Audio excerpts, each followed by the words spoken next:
Gloire à Dieu. Alors donc, nous sommes toujours dans notre série 11 victoires pour 10 types de défis. Alors, cette grande série, c'est une série à l'intérieur de laquelle donc nous avons des thèmes. Chaque défi et chaque victoire constitue en lui-même un thème à part entière. Un thème à part entière. Amen. Et dans un thème, il y a plusieurs épisodes, il y a plusieurs sous-thèmes. Donc notre thème général, c'est 11 victoires pour 10 types de défis. Alors je dis ceci, je t'ai expliqué que quelles que soient les difficultés auxquelles tu peux être confronté, ces difficultés-là peuvent être classifiées, ils peuvent être regroupés. En fonction de la classification que tu vas donner à cette épreuve, tu vas trouver dans la parole de Dieu les moyens que Dieu utilise pour t'en sortir, pour avoir la victoire. Tout le monde et les enfants de Dieu tout le monde est confronté à des épreuves. Alléluia. Jésus a été éprouvé, les disciples ont été éprouvés, les chrétiens sont éprouvés. Une difficulté dans ta vie ne signifie pas que tu n'es pas enfant de Dieu. Celui qui croit que parce qu'il est venu à Jésus, il ne va plus du tout souffrir, il ne va rien lui arriver qui fasse mal, qui soit traumatisant, il se trompe. Nous traversons et nous passons par des épreuves, mais la Bible dit que ces épreuves-là nous révèlent des trésors et nous permettent de connaître Dieu. Il faut savoir, toi qui me suis, qui passe par des moments difficiles, que la vie est beaucoup plus longue, elle est infinie par rapport à la petite portion que tu vis sur la terre, pendant que tu es vivant sur la terre, de 50, 100 ans, je prie que tu vives le plus longtemps possible. Mais ce qui vient après, ça s'appelle l'éternité. Alléluia. Donc par rapport à l'éternité, la vie que tu as sur la terre est un petit point invisible. Donc Dieu nous prépare à des choses beaucoup plus grandes, et éternelles. Alléluia. Donc dans ta préparation, même pour vivre dans la victoire sur la terre, Dieu permet à ce que tu sois confronté par des épreuves. Dieu n'est pas l'éprouveur. C'est Satan qui vient t'éprouver. La mort, les accidents, les drames sont permis et sont activés par le malin, par l'ennemi. Mais il a eu ce pouvoir d'activation parce que l'homme un jour a cédé ce pouvoir-là que Dieu lui avait donné sur la terre. Lorsque Adam et Ève ont accepté de manger le fruit du bien et du mal. Le fruit du bien et du mal, ça veut dire c'est le fruit de la justice. Le bien et le mal, c'est le fruit qui permet de discerner qu'est-ce qui est bien, qu'est-ce qui est mal. Et qu'est-ce qui nous permet de discerner cela? Ça s'appelle la justice, ça s'appelle les lois. Ok? C'est la règle qui te dit que voler c'est mal, donc ça c'est mauvais, le mal, et la loi qui te dit donc tu ne voleras pas, et donc elle dissocie le vol de l'honnêteté et te permet de dire que l'honnêteté est une bonne chose tandis que le vol est une mauvaise chose. Donc dès que Adam et Ève ont mangé ce fruit, ils ont soumis l'humanité à la loi de la justice. Nous sommes dorénavant soumis à la loi de la justice. Et la loi de la justice fait que tous les jours, soit tu fais de bonnes choses, soit tu effreins une loi. Tu dois respecter ton papa, tu lui parles un peu mal, tu te mets un peu en colère contre lui. Sur cette base-là, Satan peut réclamer certaines choses contre ta vie. La terre, les humains n'ont pas respecté certaines règles. Satan peut réclamer des pays entiers pour leur envoyer des tsunamis, pour leur envoyer des calamités en fonction de la justice qu'Adam et Ève ont consommé délibérément. En mangeant le fruit du bien et du mal, ils ont dit Dieu, dorénavant, juge-nous, traite-nous par rapport au bien et au mal. C'est pourquoi dans la vie, l'homme moissonne aussi du bien, parce que nous ne faisons pas que du mal, mais nous moissonnons aussi le mal, parce que nous sommes. Au départ donc, Dieu n'a pas voulu soumettre les humains au principe de justice. Il dit, vous ne mangerez pas le fruit du bien et du mal, sinon vous allez avoir des problèmes, sinon vous allez mourir. Ce que Dieu a dit est en train de s'accomplir, c'est ce que nous voyons. Quand tu vois des maladies comme le vide zéro venir massacrer, détruire, ce sont des conséquences. Quand on va aller auprès de Dieu, on va dire, mais qu'est-ce qui a entraîné ce problème? Et Dieu va nous l'expliquer. Alléluia. Amen.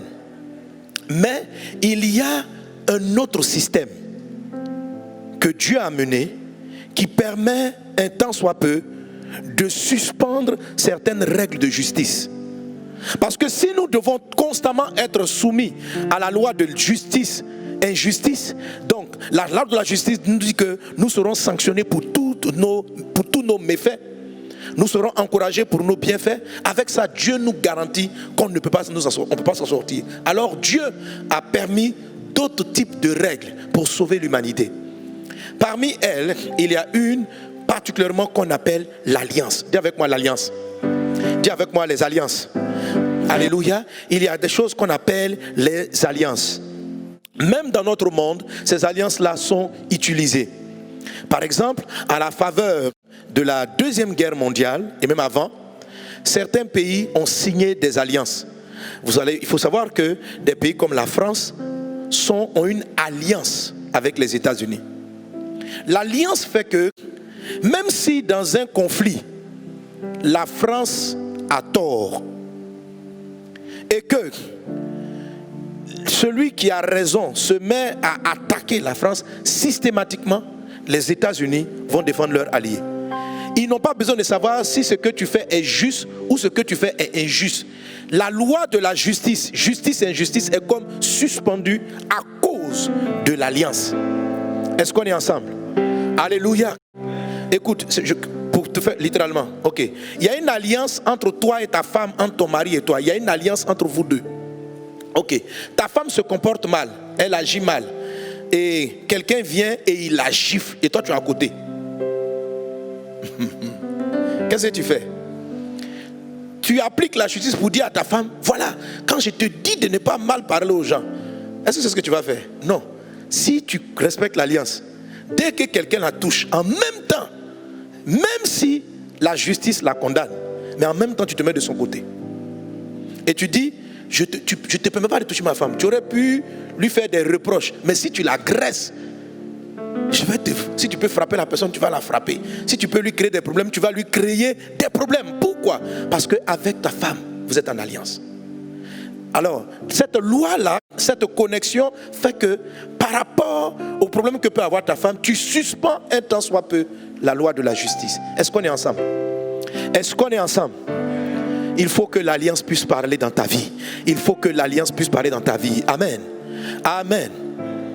Alors, lorsque quelqu'un a donné sa vie à Jésus, lorsque quelqu'un marche avec Dieu, Dieu tisse des alliances avec cette personne. Il y a une forme d'alliance qui est tissée systématiquement. Et cette alliance-là peut être soit dormante ou peut être soit activée. Et nous allons toucher donc le thème donc, de ce défi, c'est activer ton alliance de bénédiction. Active l'alliance de bénédiction. Amen. Et triomphe du désert de l'arrachement. Active ton alliance de bénédiction. Triomphe de l'épreuve ou du désert de l'arrachement. Est-ce qu'on est ensemble? Alléluia. Alléluia. Amen. Oui, mon frère, il y a une alliance de bénédiction. Il y a des alliances. Et toi qui m'écoutes, si tu n'as pas encore tissé l'alliance, je t'en supplie par les compassions de Christ, tisse une alliance avec ton Dieu, avec Dieu. Dieu est prêt à tisser une alliance avec toi. Elle va faire la différence. Alléluia. Si tu es l'allié de la plus grande puissance qui a créé l'univers, c'est-à-dire que toi, ton allié, ce n'est pas la France, ce ne sont pas les États-Unis, ce n'est pas le ministre, ce n'est pas le chef de l'État. Ton alliance, c'est avec celui qui a fait le ciel et la terre.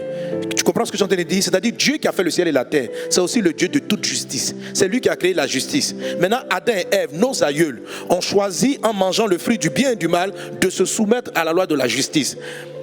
Et en le faisant, ils ont condamné l'humanité à moissonner sa semence.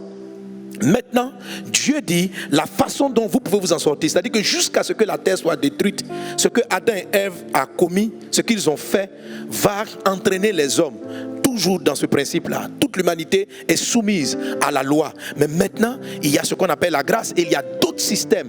Le système de l'alliance qui va permettre au Dieu créateur de venir intervenir. Quand la justice vient détruire ton village, ta famille, vient réclamer quelqu'un dans ta maison, l'alliance va parler. Et à cause de ton alliance avec Dieu, Dieu va sauver. Alléluia, cette personne. Amen. Et on va lire déjà 2 passages. Je vais t'inviter à ouvrir ta Bible avec moi. Dans le livre de la Genèse, chapitre 21, verset 14. Pardon, juste avant qu'on lise ce texte, on va lire un autre qu'on avait lu dimanche dernier. Amen, amen. Quelqu'un donne un bon amen.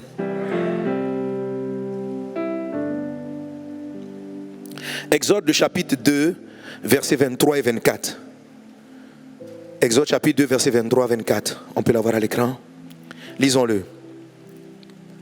Longtemps, on lit ensemble, lisons ensemble, 1, 2, 3. Longtemps après, le roi d'Égypte mourut et les enfants d'Israël gémissaient sous la servitude. On continue. Et poussaient des cris. Ces cris que leur arrachait la servitude montèrent jusqu'à Dieu. Alléluia. Dieu entendit leurs gémissements et se souvient de son alliance avec Abraham, Isaac et Jacob. Est-ce qu'on est ensemble? Amen. Les Israéliens étaient en train de souffrir, je dirais pratiquement injustement. Mais ils souffraient peu importe, pour différentes raisons, parce qu'ils étaient sur le territoire des Égyptiens et en tant que propriétaires de ces territoires, ils faisaient ce qu'ils voulaient. La Bible dit que le peuple était en train de pleurer, était en train de gémir. Ils ont crié, comme toi, dans ta situation, tu pleures, oh mon Dieu, oh mon Dieu. Mais le texte nous dit que Dieu ne s'est pas souvenu de leurs larmes. Dieu a entendu leurs gémissements et se souvint de son alliance avec Abraham, Isaac et Jacob. Alléluia. Alléluia. Quelqu'un donne un bon amen. Quelqu'un donne un bon amen. Donc tu vois mon ami, lorsque tu es en souffrance, lorsque tu es en difficulté, par grâce, Dieu peut se souvenir de tes larmes. Mais ce qui va le précipiter à venir à ton secours, c'est quelque chose qu'on appelle l'alliance. Parce que tu peux pleurer de manière juste. Tu peux pleurer parce que tu subis une injustice, mais parce que la terre a été livrée aux méchants. Tu peux pleurer parce que ton patron t'a renvoyé, on ne t'a pas respecté. Tu peux pleurer. Regardez la souffrance qu'a connue l'Afrique, l'esclavage, toutes ces maltraitances-là. On se dit, mais pourquoi Dieu n'a pas empêché l'esclavage? Mon ami, il n'y avait pas d'alliance. Il n'y avait pas d'alliance. Lorsque Hitler, les Africains ont été énormément massacrés. Il y a eu de gros massacres en Afrique. Il y a des régions en Afrique où il y a eu des génocides terribles. Et vous avez l'impression que même au sortir de cela, il n'y a rien forcément d'extraordinaire qui a été trouvé. Mais regardez les Juifs. Hitler s'est levé, ça c'est la loi de la justice, parce qu'il commande l'Allemagne. Il a pris des territoires, il a décidé par méchanceté de massacrer ce peuple.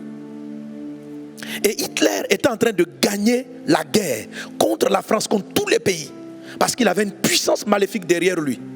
Lorsqu'il a commencé à faire massacrer, Dieu s'est souvenu. Donc il était en train de continuer à faire ce genre de choses. Dieu est assis au ciel. Que tu vives ou que tu meurs, tu vas auprès de lui. Donc Dieu n'a pas de problème avec les morts et les vivants. C'est nous qui voyons la mort comme étant un problème. Dieu, une âme morte ou une âme vivante, il la voit constamment. Elle n'a jamais quitté sa face. Donc que vous soyez 6 millions de Juifs en train de mourir, mais vous partez au ciel, il vous voit. Il ne vous a pas perdu. Vous n'êtes pas perdu pour Dieu, vous êtes perdu pour la terre, mais pas pour Dieu. Mais quand Dieu a vu leurs larmes, Dieu ne s'est pas souvenu d'eux. Dieu s'est souvenu que ce peuple-là, il descend de quelqu'un avec qui, lui, Dieu, il a une alliance. Et il est descendu. Quand vous remarquez la façon dont vous le dites, la manière dont Hitler a perdu, ça relève du miracle. Ça relève du miracle. C'est totalement anormal. Mais, quand par exemple, ils s'apprêtaient à aller prendre la Russie, leurs chars, ils gagnaient à coup sûr. Ils ont eu des décisions de dernière minute. Leurs chars se sont embourbés dans la neige. Ça a été étrange. Et c'est à des minutes près que les nations ont pu être sauvées. Pourquoi? À cause d'une alliance. À cause d'une alliance. Je t'en supplie par les compassions de Christ, active l'alliance pour sauver ta famille. Active l'alliance pour sauver tes parents. Active l'alliance au nom de Jésus. Je déclare et je prophétise que ton alliance avec Dieu est activée, réactivée dans le puissant et impressionnant de Jésus. Alléluia. Et notre deuxième texte qui montre encore la valeur de cette alliance, Genèse chapitre 21, verset 14. Lisons Genèse 21, verset 14, il est dit: Abraham, lisons ensemble, 1, 2, 3. Abraham se leva de bon matin. Il prit du pain et une outre d'eau. Il donna à Agar et plaça sur son épaule. Il lui remit aussi l'enfant et la renvoya. Elle s'en alla et s'égara dans le désert de Beersheba. Verset 15. Quand l'eau de l'outre fut épuisée, elle laissa l'enfant sous un des arbrisseaux et alla s'asseoir vis-à-vis à une portée d'arc, car elle disait que je ne vois pas mourir mon enfant. Vers la suite, elle s'assit donc vis-à-vis de lui, éleva la voix et pleura. Verset 17. Dieu entendit la voix de l'enfant. Alléluia. Je veux dire, dans le texte qu'on a lu tout à l'heure, qui est en train de pleurer? C'est Agar qui pleurait. Mais Dieu n'a pas entendu les pleurs d'Agar. Et la Bible dit au verset 17, Dieu entendit la voix de l'enfant. Et l'ange de Dieu appela du ciel Agar et lui dit, qu'as-tu Agar? On continue la lecture ensemble, lisons ensemble. Qu'as-tu Agar? Ne crains point, car Dieu a entendu la voix de l'enfant dans le lieu où il est. Alléluia. Ça veut dire, si c'est toi seul Agar qui est en train de pleurer, il faut craindre. Mais, parce que toi Agar tu pleures, mais toi tes larmes n'émeuvent pas le ciel.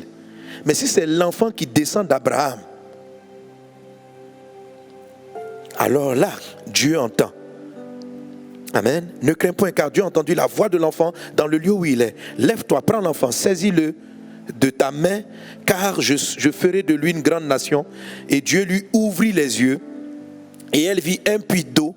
Elle alla remplir d'eau l'outre et donna à boire à l'enfant. Alléluia.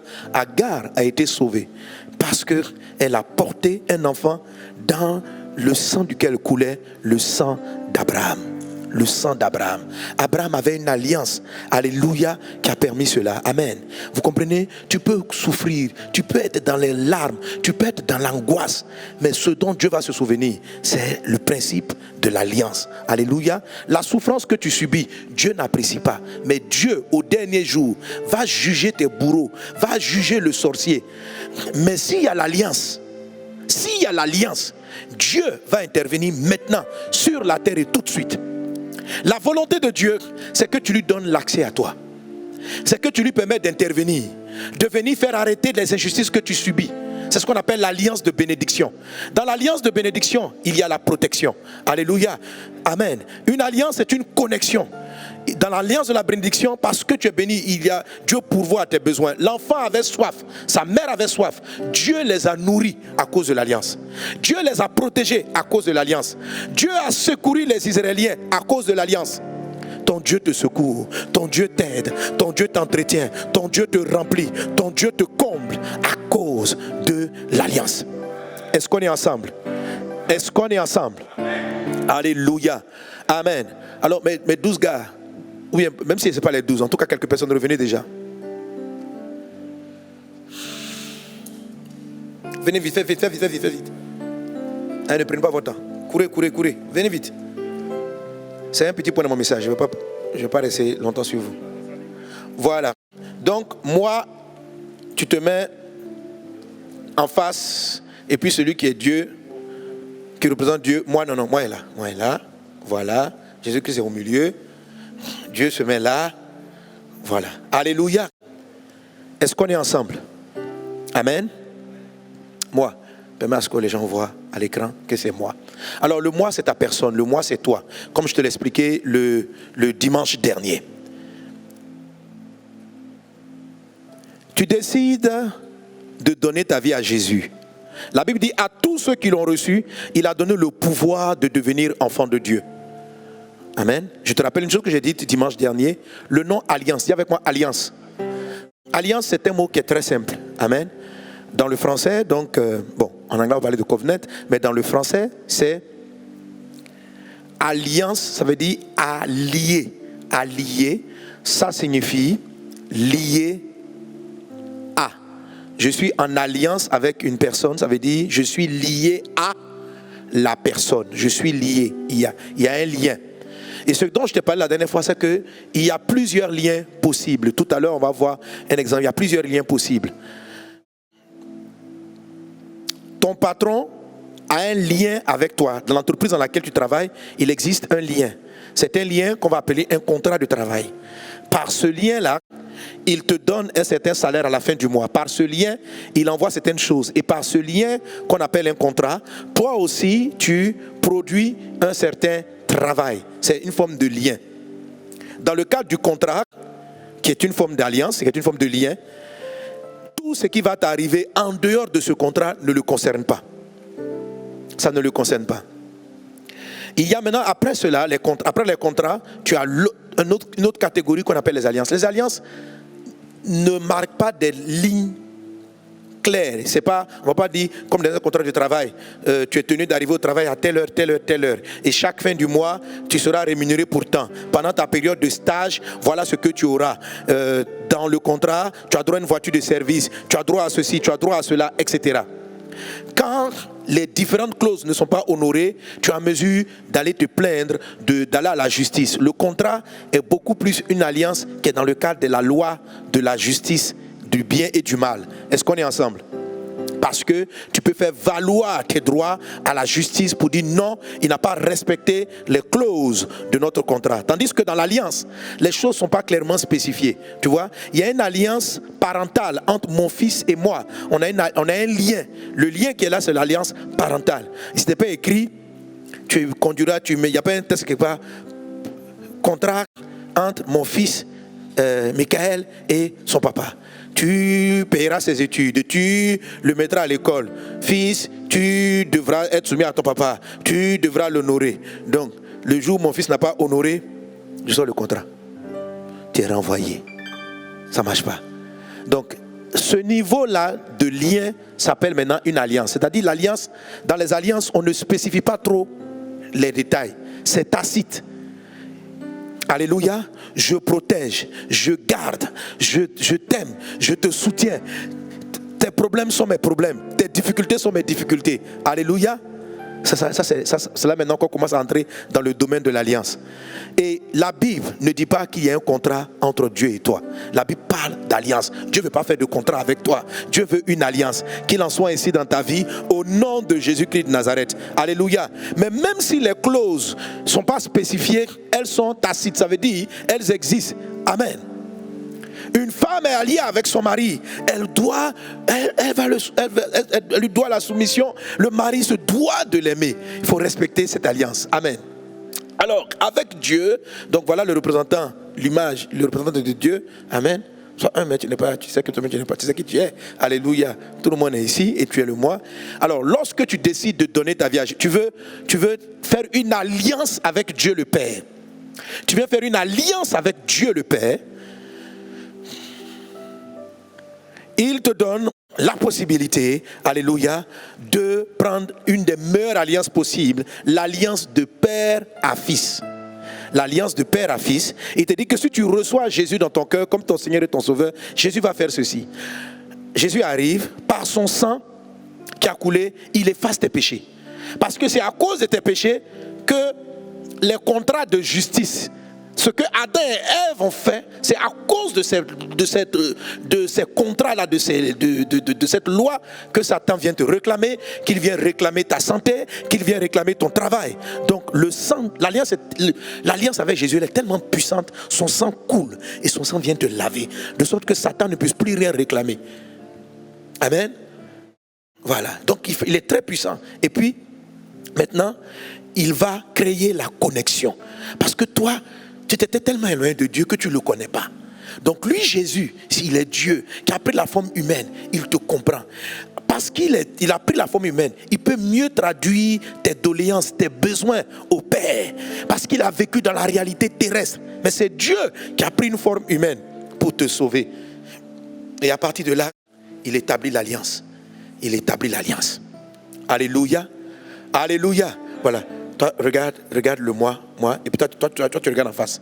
Voilà, amen. Regardez-vous comme ça, voilà. Moi, toi, vois Dieu. Dieu te voit à cause de Jésus. Alléluia. Et même encore plus loin, c'est comme si Jésus était au milieu. Donc, il ne te voit pas vraiment. Il voit le Christ et il te voit. Il voit le Christ et il te voit au travers. Alléluia. Quand tu pries, c'est comme si c'est le Jésus-Christ qui est en train de demander au Père. C'est ça l'alliance. Amen. Et il arrive à prendre soin de toi, à te garder, à t'entretenir, etc. Voici le mode normal de la chrétienté. Voici le mode normal de la chrétienté. Mais malheureusement, d'où le désert de l'arrachement. Nous aimons Jésus, nous voulons être connectés avec Dieu, Dieu, comme je te l'ai dit le dimanche dernier, vient faire une alliance avec toi. Jésus n'est pas mort pour ton argent. Jésus n'est pas mort pour ton travail. Il est mort pour toi. C'est toi qui dois établir l'alliance et non ton argent. Malheureusement, il y a certaines personnes qui viennent à Jésus pour que Jésus leur donne de l'argent. Pour que Jésus leur donne du mariage. C'est-à-dire, pour qu'ils prient bien, il faut que Jésus réponde à certains de leurs besoins. Sans s'en rendre compte, dans le cœur de ces hommes et de ces femmes, ces choses-là qu'ils aiment ont plus de valeur que Jésus-Christ.